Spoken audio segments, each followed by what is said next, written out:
Government of Malawi embarked on its national adaptation plan process, and the process was launched in 2014. In 2016, we developed our NAP roadmap, which is a comprehensive approach to the NAP development process, separating out the key elements of the process and identifying the targets, milestones and timelines for the steps that will be involved in the NAP process. And immediately after the roadmap, we also did a NAP stock taking, which gives a baseline upon which the NAP process will be built. Recently, we've just received funding. We submitted our proposal to receive funding for the readiness, and it was approved to the tune of about 2.4 million. I think the challenges that we faced mostly is issues of maybe availability in terms of coordination, because we are the coordinating institution. So sometimes participation of the sectors is a problem, and even financing to hold those meetings has also been a problem. And in terms of prioritization of the sectors. And another thing that I've seen is there's a lot that comes up that requires your attention. We started the NAP process, before we know it, we had to do the NDCs, and then you had to do, so it's like it's a lot of things that require your attention that may,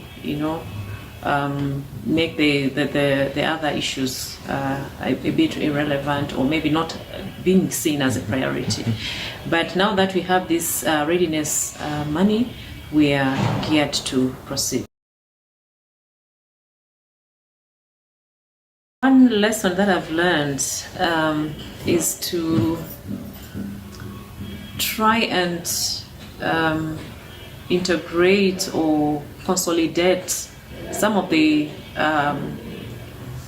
priorities that are already in place. Most times I think countries think we have to do something new, but like for instance, I talked of the investment plan. Those priorities were already in place. So most times countries will want to develop something different, something new, go through the process again of consulting the sectors and all that. But I think it's important to just make use of what you have. You can develop that further to just now get it more focused onto the long term, the medium term and long term, and do all the processes within the priorities that we've already developed. Because in our NDCs, we also have priorities. We have the NAPAs. You can, as countries, you can develop them to the longer term. I think that's one thing that maybe countries need to start thinking of, instead of developing something new all the time. I think for Malawi, our NAP and the NDC will be very closely aligned and linked, because the sectors are the same, the priority sectors are similar, and the coordinating institution is the same, Environmental Affairs Department. So we'll be able to make sure that they are closely linked, so that by implementing our NAPs, we'll also be able to implement some of our NDCs and vice versa. So we'll make sure that these documents are talking to each other and we're implementing them closely together. Okay.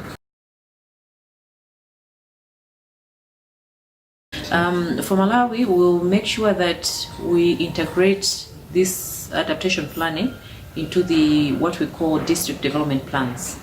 So at the district level, these DDPs are the strategic documents that are used to mobilize resources, and it contains projects that need to be implemented within a given time period. We'll also make sure that we intend to integrate adaptation planning into the Malawi Growth and Development Strategy. This is now at the national level. Right now we are implementing MGDS 3, And for the first time, climate change has come out as a key priority area in this MGDS3. And subsequent projects have also been outlined in the MGDS3. So we'll continue engaging with the MGDS team to make sure that adaptation projects are also part of this MGDS so that they get implemented. And we are also closely working with Malawi Investment Promotion Agency, NAP.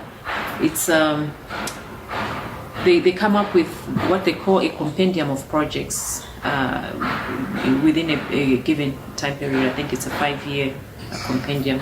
So we are also working with them very closely to make sure that we push in some adaptation priorities in the compendium.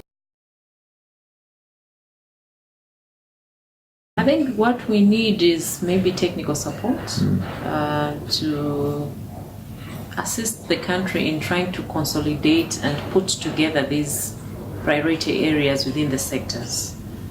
Because they are there. Sometimes it's just a question of putting them together and just tying the loose ends, as well as maybe issues of capacity building, where necessary, short-term training, capacitating the government. I know under the recent funding that we got from the GCF, there will be issues of capacitating the NDA, but we need to capacitate the other sectors as well. Issues of climate modeling, as we heard in the workshop, we need some capacity to be built as well. So mostly technical support and capacity building. Okay, great. Thank you very much. That's it. That's all I need. That was perfect. Yeah.